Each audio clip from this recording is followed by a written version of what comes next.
Bonjour, ici Philippe Bouvard. Eh bien, je vous invite à suivre ma chaîne. Oui, vous savez, YouTube, Philippe Bouvard officiel. À bientôt. 4 grosses têtes de sexe masculin, encore qu'aucune visite médicale n'ait précédé leur entrée dans le studio, mais enfin bon.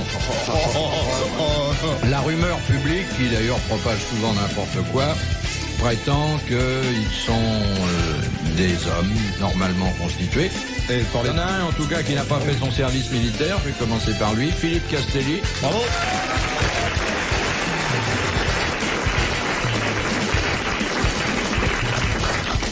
Refusé, je crois, par le...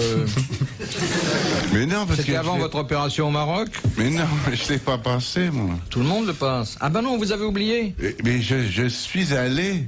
Conseil de révision? Oui. Puis j'ai pas voulu mettre tout nu, je suis revenu chez moi. Oh. T'es pudique? Pourtant, vous seriez fait des amis à la caserne. Je vois pas comment je me serais fait des amis. Et puis voilà, et puis j'avais mon dossier à la main, et puis je suis revenu chez moi. Eh ben justement, si vous aviez votre dossier à la main, vous pouviez vous mettre tout nu, vous auriez mis le dossier devant ce que vous vouliez pas qu'on voit. Mais le dossier était pas assez grand.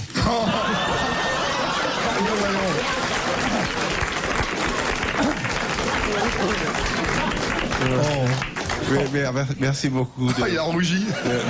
Merci beaucoup de vos encouragements, messieurs, dames. Ah bah ça mérite d'être encouragé, ça, hein.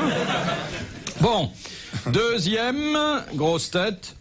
Et celle-là a fait ses preuves un peu partout, au service militaire. Non, je l'ai pas fait non plus. Ah non plus. Ah, j'ai été réformé. Sur les terrains de rugby et dans les alcôves. Patrick Sébastien.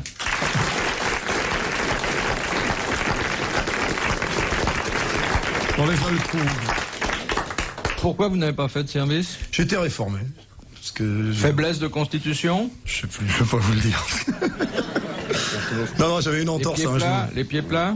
Non, j'avais une entorse à un genou. Oh oui, mais enfin l'entorse, non, ça, vous racontez ça à un médecin militaire, mais pas à nous. Oui, mais je connaissais le médecin militaire.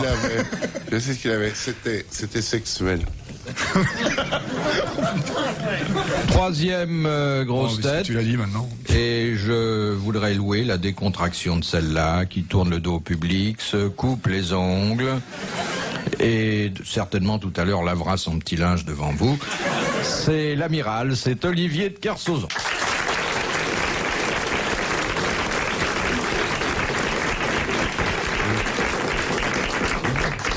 Alors merci, cher public, tant aimé.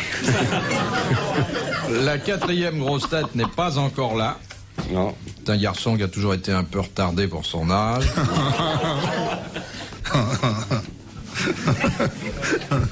Ça me fait rire, ça me fait rire. Moi, j'ai fait l'armée, moi. Ah bah oui, c'est vrai. Ah merci, vous êtes gentil un peu. Voilà. Bravo. Merci d'arriver. Arrivée de Stéphane Collaro. Excusez-moi. J'étais très inquiet parce que je sais trop ce qui se passe quand on n'est pas là. Oui. Non, mais j'ai déjà vécu des expériences ici avec Marie Laforêt qui arrivait en retard une fois. Ah oui, mais Marie Laforêt, on peut que souhaiter qu'elle arrive en retard. Toi, c'est un bonheur quand t'arrives. Oh. Ça nous fait plaisir d'avoir le numéro 2 de l'audiovisuel.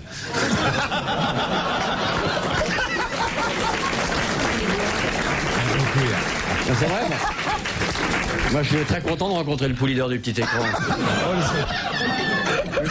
Je sais ce qu'il me reste à faire. Il faut que je fasse une émission de radio et que je l'engage. Alors, amiral, on était en train de se faire des confessions sur nos services militaires respectifs. Alors, Castelli réformé, Sébastien réformé, l'amiral. Pas réformé, j'ai quitté le 11e régiment de chasseurs parachutistes pour la marine, où j'ai servi sous les ordres du lieutenant de vaisseau, à l'époque Tabarly. T'as continué à faire du parachutisme dans la marine? Bah non, j'ai quitté parce que moi j'avais fait des préparations militaires, j'avais fait tout pour être un brillant officier, Vous voulez m'y envoyer, moi, pour défendre ma patrie. Quoi de Quillan. Comme il n'y avait pas de guerre, bah, il fallait pas rester dans les parachutistes. Il y aurait une guerre, je serais resté dans les parachutistes. Et quel grade avez-vous obtenu en fin de parcours? Quartier maître. C'est pas officier, ça? Bah non, mais évidemment, comme j'ai quitté les paras pour la marine. Et comme... Parce qu'il n'y a pas d'officier de réserve dans la marine? Il est con, dans la marine. Oh, mais dis donc, ouais, wow. Dans la marine, j'ai pas fait le militaire, j'ai fait de la voile, mon amour.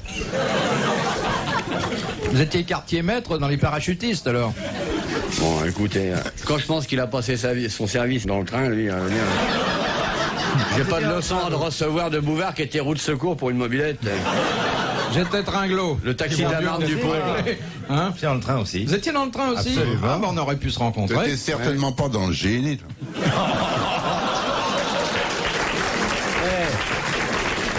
Dis-moi, ça fait longtemps que je t'avais pas entendu faire un mot d'esprit, mais alors celui-là, bravo. Et se faire traiter de con par un authentique frangard, c'est un brevet.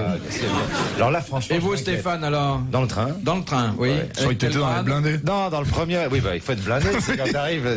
Quel J'ai grade? le premier régiment du train. Non, quel grade? Il dit pas. Non, mais quel grade, j'en sais rien. Vous connaissez, moi. ça s'appelait Micheline? Non, c'était le grade le plus bas qui existe. C'est deuxième, je crois. Deuxième classe. Ouais. Il y a wagon-lit après. Mais... Non, après, c'était. T'étais dans l'avant-train ou dans l'arrière-train? Non, j'étais dans les poubelles, moi. J'étais muté au service poubelle de la caserne Duplex. T'étais avec Sylvie Vartan? Non, c'était une. Oui. Ce soir, je serai à la poubelle Non, pour mais aller danser. l'intérêt du service poubelle, ça te permet de rencontrer des étrangers quand tu vas les amener le matin. Oui. Ouais, mais on risque d'attraper le sida. Ouais, c'est très dangereux. Alors, quel est votre grade dans l'armée de terre, quartier maître? Mais j'ai pas de grade dans l'artillerie. Putain, Marine, ma puce, faut réfléchir. Je vous demande de transposer. C'est pas transposable parce que j'étais quartier maître Bosco. Et ça, c'est une spécialité qui n'existe que dans la marine. Ah, vous étiez Bosco. On va l'appeler Bosco, hein? Ça fait mieux qu'amiral. Ouais, j'ai été dans l'armée, ça a très bien marché, merci. Bon, voici Madame Le Piquet de Brest. C'est une camarade d'enfance au Bosco. Qui a dit: il vaut mieux être cocu que député, au moins on n'a pas à assister aux séances. C'est un homme politique. Non. C'est plus facile d'être cocu que d'être député. Parce qu'il doit y avoir 480 députés et 50 millions de cocus. Oui, en plus. Donc, ça reste sûrement parmi les députés. Exactement. Et en plus, il y a des députés cocus qui font donc le doublé. et- Une semaine, il gratte, l'autre semaine, il gagne, comme au loto. C'est un mec qui est vivant qui a dit ça. Non. Non, c'est un cocu mort. C'est un cocu, moi. Non. C'est un cocu C'est pas un mort. député. Non. Est-ce qu'il était cocu? Oui, comme tout le monde, hein. Écoutez, je n'ai jamais dit Plus ça. cocu que vous. Oh, sûrement. C'est possible. C'est pour faire avancer le schmilblick que je dis ça. Hein. Il a écrit des pièces de théâtre. Non, il était moins cocu que moi, puisque vous n'étiez pas son ami. Ah ouais, ça c'est... Parce que c'est lui. Alors, Allez. c'est De toute façon, un mec qui est pas cocu, c'est que sa gonzesse, c'est dégueulasse. C'est que le même, j'ai jamais vu se faire piquer les vieilles bagnoles qui marchent pas. Souvent, on passe sur les autoroutes, il y a le même tas de ferraille, un mois après, il est encore là, personne ne l'a piqué. En fait, le cocu, c'est un mec qui a bon goût et qui a autre chose à faire. Voilà. Ah, je retiens votre définition. Et je tiens à féliciter tous les cocus de France qui sont nombreux. Et qui a des amis moins occupés que lui. Bah oui, exactement. C'est uniquement une question de oisiveté. Qui a dit ça à propos? Vous avez déjà été cocu, vous, monsieur Castelli? Bon, bah, 20 fois. Vous vous vantez pas un peu? Non, je me vante pas d'ailleurs. Ça n'a rien de désolant. C'est la même 20 fois. J'ai pas-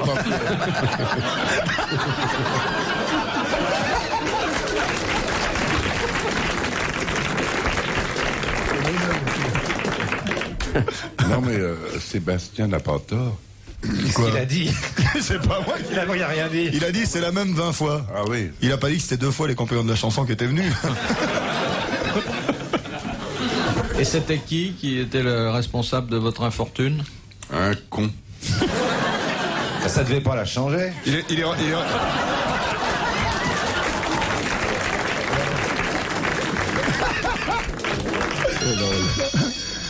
Il est rentré un jour chez lui, il a ouvert l'armoire, il a vu un mec à poil qui était dans l'armoire. Qu'est-ce qu'il a dit? Qu'est-ce que vous faites là?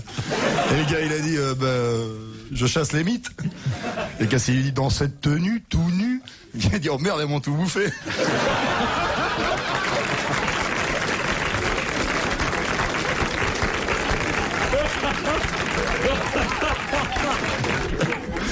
Ça, c'est drôle. Les histoires de cocu, il y en a eu. Hein. Mais On sait la toujours mienne, pas qui enfin, c'est. je veux dire celle de ma citation. C'est pas Courteline. Non, c'est un contemporain de Courteline. Labiche. Il a dû mourir à la fin du 19e siècle. C'est un écrivain qui est encore très très lu aujourd'hui. Fédot. Un des romanciers qui a Ah, le plus fort Maupassant. tirage aujourd'hui. Hugo. Non. Il était né à Amiens. Ah ouais, Je vous dis ça parce que je sais que ça Ah vous ouais. dira rien. Si, ça nous dit tout. Verne, Jules Verne. Jules Verne. Ah, bonne réponse du Bosco. Il est fort le Bosco. Philippe Bouvard sur RTL, 4h, 4h30, les grosses têtes dans la nuit des temps. C'est un esprit supérieur, Jules Verne. Qu'est-ce que vous avez contre Jules Verne? Non, j'ai rien contre. Minou. Non, mais un mec qui voulait noyer des vieillards, je trouve ça d'un milieu sous les mers. C'est dégueulasse. Pas le droit. La carte orange dite de plongée. Ou alors 20 000 vieux sous mes mers, c'est-à-dire Madame Castelli. Cher Monsieur Castelli, alors quand vous avez su que vous étiez trompé, qu'est-ce que vous avez fait? Oh, j'ai dit bof. C'était un crémier? Ah non, non. En fait, quand il s'en est aperçu, il rentrait avec un copain, il était bourré, il était avec un copain. Il la connaît. Non, il rentrait avec un copain bourré, il avait invité un copain à boire une bière chez lui. Et pendant qu'il cherchait dans le frigo, le copain a visité l'appartement et a vu sa femme avec un autre mec. Et le copain est descendu et a dit à Castelli, il y a quelqu'un dans ton lit. Et Castelli a dit, tais-toi, il y a que 2 bières.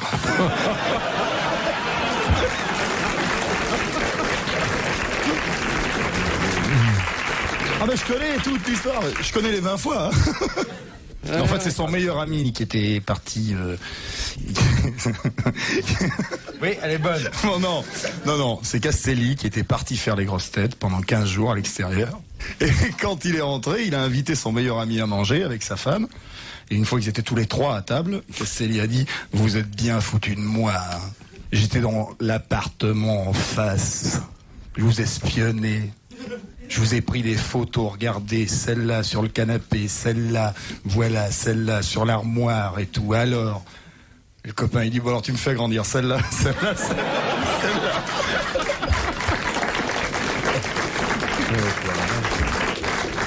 Ah, il n'y a pas de doute que le cocu fait toujours rire, hein. Mais vous savez, il n'est pas cocu qui veut. Eh non, ça oblige à faire quelque chose d'abord, que tout le monde ne fait pas. Bon, deuxième citation, c'est Madame Masuel de Saint-Omer qui nous l'adresse. Qui a dit « La statistique a démontré que la mortalité dans l'armée augmente sensiblement en temps de guerre. » Dac. Non. Renard. Renard, non. Allez. Dard. Non. Dur. Non. D'or. Alphonse Allais. Bonne réponse de Philippe Castelli.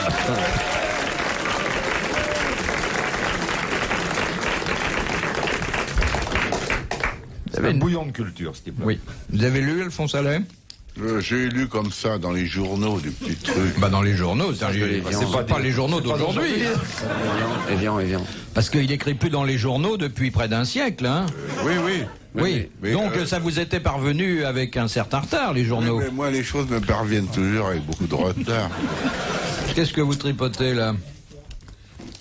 Oh, j'ai une histoire. Hein? Vous avez vraiment envie de la raconter? Oh, elle est bien. C'est une dame qui visite le musée du Louvre. Aïe. Elle s'arrête en extase devant la statue d'un Apollon de marbre qui a une feuille de vigne pour tout costume. Au bout de 20 minutes, son mari lui dit « Alors, tu viens, qu'est-ce que tu attends ?»« L'automne. » Ouais, c'est joli. Ouais. Et raconté par quelqu'un qui est un peu dur de la feuille, c'est encore plus plaisant. Tiens, je l'ai tourné cet après-midi, moi. Vu la réaction du public, je vais peut-être l'enlever. C'est vrai? Oui. C'est pas... Bon, une question de Monsieur Lenoir de Cormontreuil, qui est une question sérieuse, alors je crois que il est absolument inutile de faire des mauvaises plaisanteries. Hein, Bosco? Déjà, si en plus... Quoi? Si en plus vous prévenez avant... Quoi? Vous avez aperçu le bateau d'un copain qui passait? Écoutez, je suis en train de discuter par signe avec mon camarade et je lui fais des signes comme ça, ce qui veut dire fin de message. Il n'y a pas de péché à ça. Hein? Non, pas du tout. Bon. Il faut bien que de tourner le dos au public, ça présente un avantage. Bah pour eux, c'est par correction, parce que moi, j'aime vraiment le public. Donc je lui tourne le dos. Ce qui montre à quel point j'ai confiance. Et n'oubliez pas que dans le Pacifique, dans les îles Fidji et autres, lorsque les orateurs s'adressent au public, ils leur tournent le dos. Parce que, afin de ne pas tenter par le regard ou la mimique d'influencer leur jugement sur les propos qui sont tenus. Je sais bien que ces choses-là vous échappent. Il y a pas mal de gens qui tournent le dos à leurs contemporains. C'est pas tourner le dos. J'ai décidé de regarder. L'amour, c'est regarder ensemble dans la même direction. Donc j'ai décidé de regarder dans la même direction que le public parce que je l'aime. Ça m'a plu, fin de message. Il a piqué ça dans Saint-Exupéry. Non, hey. Et si la culture c'est piqué, j'ai effectivement beaucoup piqué, parce que je suis très cultivé. L'amour, c'est regarder ensemble dans la même direction. Oui. T'as pas intérêt à faire l'amour avec Dalida. T'es perdu, hein.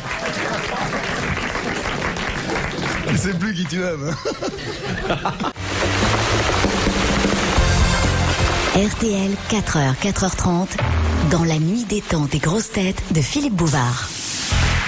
Les grosses têtes dans la nuit des temps, autour de Philippe Bouvard, Stéphane Collaro, Patrick Sébastien, Olivier de Kersauzon et Philippe Castelli, c'était en septembre 1984. Donc, Monsieur Lenoir de Cormontreuil pose la question suivante. Dans quel cas, au début du siècle, pouvait-on séduire une jeune fille mineure Si elle était danseuse à l'opéra. Oui. Bonne réponse du Bosco.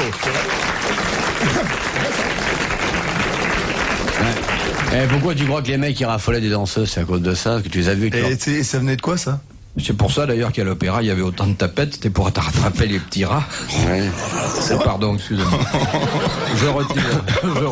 Non mais retirez pas. Retirez pas. Je me disais la jeune mariée.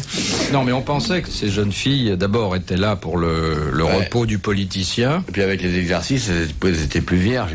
Le grand écart, ça dirait. C'est comme le bébé. Prenez une maison où poussez les murs, la porte va tomber, bah, c'est pareil. Alors c'est très douloureux le lac des Cygnes finalement. Surtout pour le danseur. Vous saviez ça, Monsieur Castelli?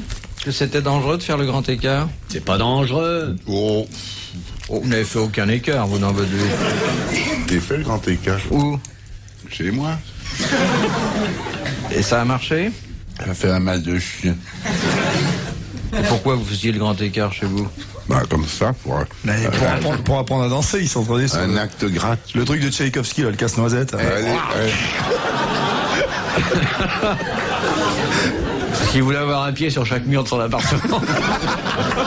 Ah oui, j'avais voulu mesurer les dimensions de mon appartement. C'est pour que les murs tiennent. L'appartement était trop grand. Bah oui. Mais Valentin le Désossé faisait le grand écart et il y a des danseurs qui le Ah font. oui, il y a des dents comme ça, ouais. ils font bien. De Monsieur Tuvert, de Campagnac. Bon, merci pour le vermifuge, je lui ai transmis la dernière fois. Oui. Dans la mythologie grecque, qu'est-ce que on représentait par une femme nommée Sélénée qui était assise sur un char d'argent? C'est l'aîné ou la cadette? Sélénée. Bon, et alors? Eh bien alors, ben voilà. il faudrait que vous me disiez à quoi ça correspond. Parce que ben, Sélénée, le nom savant. C'était à l'occasion d'une fête? Non, Sélénée, c'est d'ailleurs la grande patronne des Sélénites. Et les sélénites, C'est c'est quoi par rapport à Moabit? On sait pas très bien. Dites, je ne sais pas très bien, ne généralisez pas hâtivement. Bah là, non, je crois que Dites-moi, notre- monsieur Bouvard, notre pouvez-vous nous porte-parole- donner des indications, s'il vous plaît? N'arrivons pas à trouver. Posez des questions. Ah bah, Quelle heure il est? C'était avant les Jeux Olympiques. Ça a rapport avec Carl Lewis. Oh, il bouffe. Mais qu'est-ce qu'il bouffe? C'est l'usine à crotte. Bon, Sélénée, C'est la plus grande, alors. c'est très connu, très connu. Réfléchissez un peu. Elle était assise sur ça, son c'est- char d'argent. Son char Ouais. d'argent. Bah, le pognon. Et la question, c'est quoi? La banque. À quoi ça correspond? Car c'est une représentation mythologique Oui. qui recouvre une réalité. Le char en argent, c'est un élément important pour la réponse à la question de laquelle vous avez... est-ce que le char était tiré par une 2 chevaux, quelque chose, là? Non, je crois pas que ça vous mette sur le bon chemin. C'est mythologique, l'air. Oui. C'est dans un numéro mythologique. C'est ça qu'on aimerait savoir. Parce que vous savez, nous ne sommes pas plus bêtes que beaucoup d'autres. Hein. C'était une déesse qui régnait d'ailleurs sur quelque Elle pas chose. besoin d'un char, c'était une déesse, Sur alors. le pognon. Et qu'à mettre la clé de contact, et puis. Elle régnait sur quelque chose qu'à l'époque l'homme ne connaissait pas comme il connaît aujourd'hui. Les déesses des étoiles ou... Ah, on se rapproche. Sur le système scolaire. Le soleil se lève à 8h moins 20 pour aller à l'école, pour son café à midi. Non. Et la météo? Bonjour l'hiver. Non. C'est un rapport avec le ciel, alors. Avec les étoiles? Théorique ou des... Les étoiles. Oh non, c'est beaucoup plus facile que tout ça. La lune. La lune. Voilà. Bonne réponse du Bosco. La lune, Sélénée, c'est la lune, et les Sélénites, on les a appelés ainsi, enfin jusqu'à temps qu'on aille s'apercevoir qu'ils n'existaient pas, c'était les habitants de la lune. Et on sait toujours pas, on n'a pas tout exploré, hein. les mecs qui sont posés. On n'a pas tout exploré. C'est comme le mec qui arrive en Dordogne sur un plateau, il n'y a que dalle, tiens, il n'y a pas d'habitants sur la Terre. Oui. Non. Il y a des habitants sur la Lune. C'est vrai. Monsieur Castelli, vous qui êtes toujours dans la Lune, est-ce qu'il y a vraiment des habitants? Non. Ah si. Il y a eu des habitants. C'est quand même un beau profil de scientifique. Retrouvez les